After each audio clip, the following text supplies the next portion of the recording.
Steve, the South Plainsville yard switcher, was resting in his shed when Miss Caldwell came to see him. "Good morning, Steve. How are you?" she asked. "I'm doing very fine, ma'am. What do I owe this pleasant visit to?" "Well, recently, I've gotten together with the manager of the Newcastle Central Railroad, and we've decided to create a terminal company for Otisville. It'll be jointly owned by us, and it will take care of the yard switching. I've come to you because I want you to be the engine in charge of it." "Really? Me?" said Steve. I'm honored, ma'am. When do I start?" "In 2 weeks." Steve was a little upset about leaving South Plainsville Yard. We had worked for many years, but was happy to be starting a new job.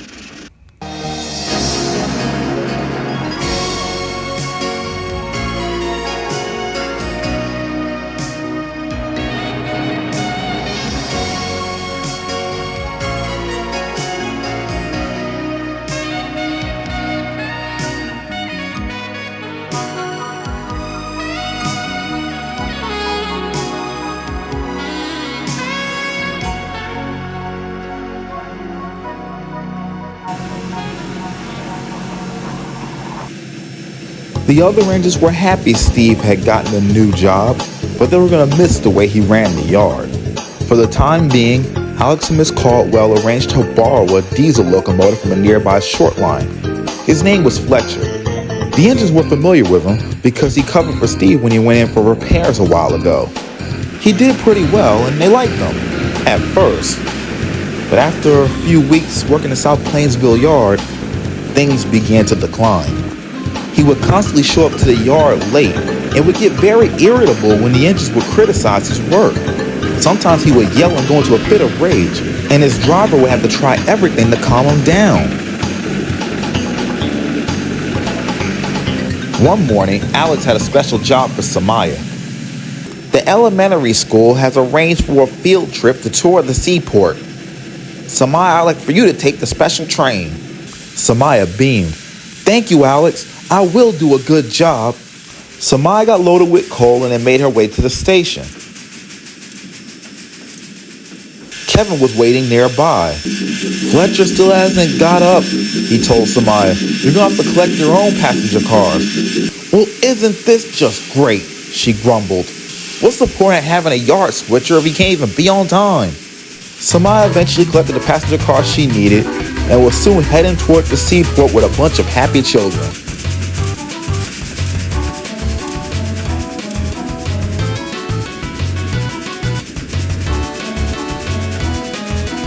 Somaya was having a wonderful day. But I'm sorry to say, the same can't be said for the other engines back at the yard. Fletcher had eventually woken up and was making his way to the freight yard.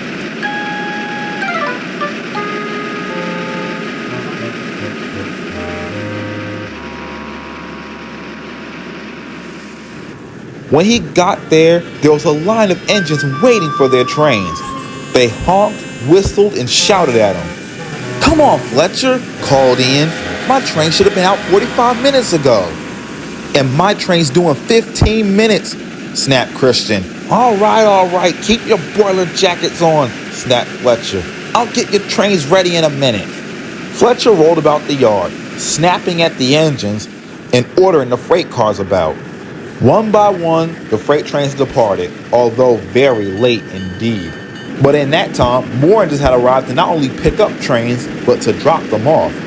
Scion was one of these engines.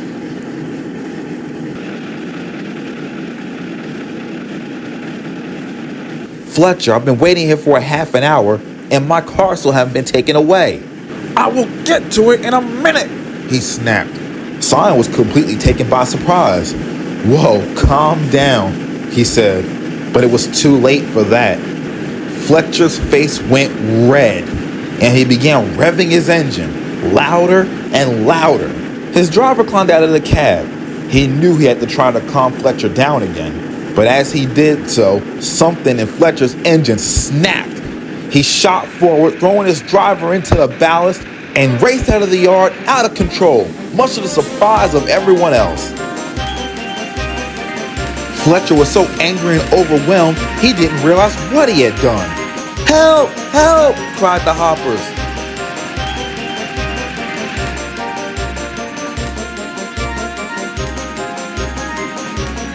Meanwhile, Somaya was heading back to the station with the train full of children. She had been warned about the runaway at a signal tower and was told to clear the line by going into the inner urban yard. When Samiyah finally reached it, she saw the runaway coming fast. She knew the whole train couldn't clear in time, so she made a decision. She stopped right on the switch and locked the brakes solid. "Jump!" shouted Samiyah. "But," said the driver, "jump!" Samiyah's driver and fireman did what they were told and jumped clear.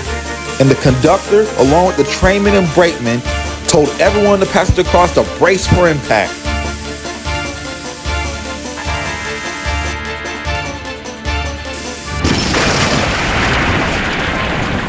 The hopper smashed into Samiyah. She was damaged and they were off the rails, but the children were safe.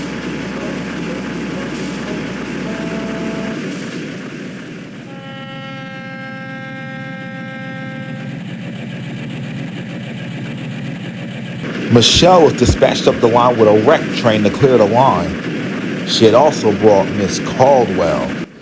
"Well, that was very stupid and irresponsible," Miss Caldwell said severely to Fletcher. "You do realize that you could have killed someone." Fletcher said nothing. Miss Caldwell then turned her attention to Somaya. "Good quick thinking, Somaya. That was very brave of you." "Thank you, ma'am," sighed Somaya. "I couldn't risk those children getting hurt." As the trains collided where the freight and passenger lines meet up, no trains could go in or out of South Plainsville. Freight was severely held up, and passenger services had to terminate at Denville. From there, the South Plainsville-bound passengers had to board buses to finish their journey. It took all afternoon, but soon the line was clear. Larry and Christian waited at the junction for Michelle to pass by with Samiyah on her way to the shops. "You did a good thing today, Samiyah," called Larry. "Come back soon." A few days later, Larry was working the inner urban interchange when he heard a whistle. "Never heard that before," he pondered. Then he looked back and saw a green engine approaching. As it got closer, he recognized it. "Samiyah? Is that you?" "Yes, it is, Larry." But, you're green," he stuttered. Samiyah laughed. "Well, Miss Caldwell came to see me at the works, and she asked what I could do to be rewarded, and I decided to be painted green."